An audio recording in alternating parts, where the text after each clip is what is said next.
In New Orleans, Monday means red beans and rice, a Monday tradition because historically that was laundry day in the city, and a big pot of beans and rice could pretty much tend to itself on the stove. In Raleigh, North Carolina, in the year 2013 to the present day, Mondays have taken on a very different significance.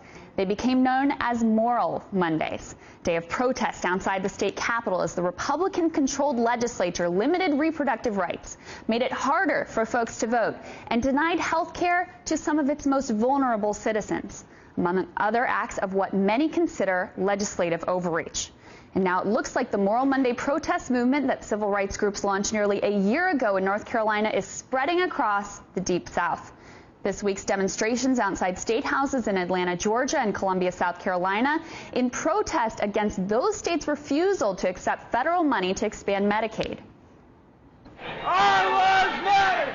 Expand Medicaid! Our lives matter! Expand Medicaid! This is really a small price to pay, given the fact that there are a lot of people who are handcuffed to poverty and unable to get basic health care in the richest country in the world. And it isn't just the South. The faith-based protests have also found voice further north in New York this month as part of Moral March. See what they did there? On Thursday, 59 demonstrators were arrested for protesting legislation including tax cuts for the wealthy and cuts to state programs. An organizer for the Moral Monday movement in Georgia told the New York Times that they are, quote, at the beginning of a new Southern strategy. And I got to say, I like this one a whole lot better than the old one. But one longtime Democratic operative was more pessimistic about the impact the demonstrations could have. Moral Monday was just born out of frustration, he told the Times. It's a desperate battle for political relevance. So can these groups have an impact on politics, especially in an era in which big money donors, super PACs, and lobbyists have an increasingly outsized role in politics? Is the very fact that they've lasted this long already and shown obvious signs of growth reason enough for hope? Here to discuss just what kind of impact the Moral Monday movement is having, I am pleased to welcome Reverend William Barber, president of the North Carolina NAACP, a founder of the Moral Monday movement, and Reverend Raphael Warnock of the Ebenezer Baptist Church in Atlanta, the historic pulpit of Dr. Martin Luther King Jr. And Reverend Warnock was arrested at Republican Governor Nathan Deal's office on Tuesday for protesting the state's refusal to accept increased federal Medicaid funding. Gentlemen, thank you so much for being with me today. Good morning. Thank you so much, Crystal. Thank you. It's my pleasure. And Reverend Barber, I wanted to start with you. When you initially launched this Moral Monday movement, did you have any idea how big it would become? Well, what we knew is that we are seeing in state capitals across the South and other places a new form of interposition and nullification. We are seeing it wrapped in Tea Party extremism, where the argument is the way to a better society is to deny education, deny health care, deny voting rights, deny women's rights, deny immigrants' rights, deny rights to the LGBT community, deny labor rights, deny minimum wage. And then if you want to really have a great society, the extremists are saying give people more guns and give more tax cuts to the wealthy. That kind of policy demands a moral response. That is what we have to have, a response that says it's not about Democrat or Republican, it's about what's right. It's not about states' rights, but about a moral society. It's challenging policies saying that they are constitutionally inconsistent, morally indefensible, and economically insane. And we knew that when we did this, that it would grab a hold of a deep longing in the hearts of Americans to do what is right by our brothers and sisters. And that's why we've seen such a power and such a movement beginning to foster across this country. Yeah, I love the way that you talk about how this isn't just about left versus right, it's about right versus wrong. And Reverend Warnock, I was hoping you could tell us a little bit about these most recent protests in Georgia where you were arrested. What are people energized in Georgia around? Well, there is this growing sense that we've had more than enough. I mean, if you watch the state legislature in Georgia this past week, the message was sadly very, very clear. Here is a legislature that refused to expand Medicaid, a benefit that the federal government has promised to provide at 100%, and then by 2020 it would ratchet down to 90%. Our governor said that we can't afford to expand Medicaid. Our argument was that we cannot afford not to expand Medicaid. Dr. King said that of all the forms of injustice, inequality in health care is the most shocking and the most inhumane. And so this is a part of a larger movement and framework. Not only did they refuse to expand Medicaid this very week, our legislature decided that it's a good idea for any DFACS worker who has reasonable suspicion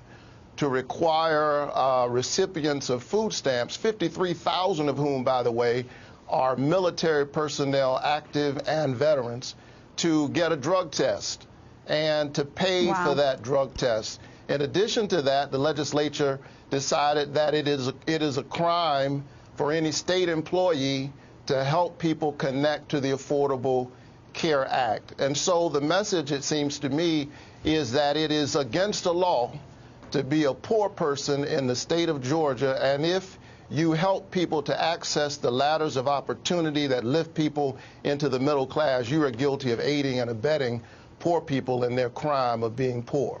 And Reverend Warnock, on the issue of expansion of Medicaid, which is what you've really focused on in your protest thus far, things just got worse, you could say, in the state of Georgia. They just passed additional laws making it even more difficult to potentially expand Medicaid in the future. And this comes on top of the fact that it is disproportionately poor folks who are impacted by southern states' failure to expand Medicaid. Yes, and it impacts people in so many ways. There certainly is a moral argument to be made for the expansion of Medicaid, but there's also, Crystal, an economic argument to be made. It is calculated that by expanding Medicaid in a state, by the way, where you have rural hospitals closing because you have so many uninsured people, we have the fifth highest level or the fifth highest population of uninsured individuals of any state in the union. Our rural hospitals are closing, people are hurting.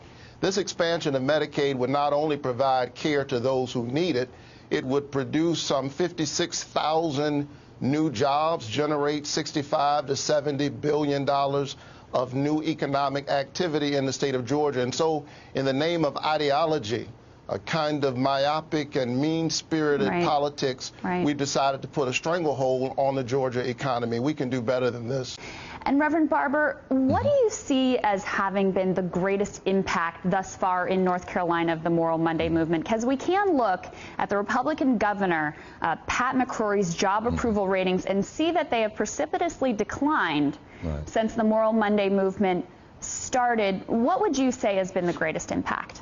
Well, that's one of the great things that happened. You see, this movement, in fact, in North Carolina, didn't just start last year, been organized for more than 7 years. A few weeks ago, we saw nearly 100,000 people show up. And it's not just liberal, it's Republican, it's Democrat, it's white, it's black, it's Latino, it's people of faith, people that are struggling with faith, doctors, uninsured, unemployed, business people, all who say, wait a minute, there are some things that are bigger than Republican and Democrat and liberal versus conservative. And when we began to frame issues and say economics is moral, health care is a moral issue, how we provide public education is a moral issue, voting rights, immigrants' rights, women's rights are a moral issue, and we change the language and thereby change the messaging. What we have seen is the governor started out at about 50%. Now his numbers are well under 30%. The legislature was over 40%. Now the numbers are well over 19% because people began to understand that there is a better way. Extremism takes us down the road to political destruction, and what we must do is lift these states to higher ground. And what we must understand finally, Karen, is that in America now, we have to realize that state-based movements, indigenously led, is where we must focus. We must focus because the states, if you want to change America, you must think states and you must think southern states. That's why we're seeing it break out in Alabama now. We're seeing Missouri is talking about the moral movement. Even in Wisconsin, it was just there 2 weeks ago, and now they're organizing because we must change the language and change the methodology. Reverend Warnock, will your group get involved in elections this November and actually politically organizing?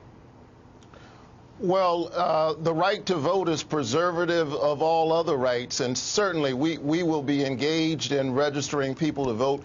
I think that when our legislators engage in this kind of mean-spirited politics, many of them are counting on people, quite frankly, not to pay attention. Yeah, that's people right. are overwhelmed. They're working longer for less wages, and we intend, yes, to empower and activate voters and get them to the polls. We saw a similar dynamic in my home state of Virginia, where we elected a Republican governor, Republican legislature, and they went way farther than the people wanted them to go. I think what you're doing in the South is amazing. It gives a lot of hope to a lot of people and is having a tremendous impact. Thank you, Reverends William Barber and Raphael Warnock, both for being with us.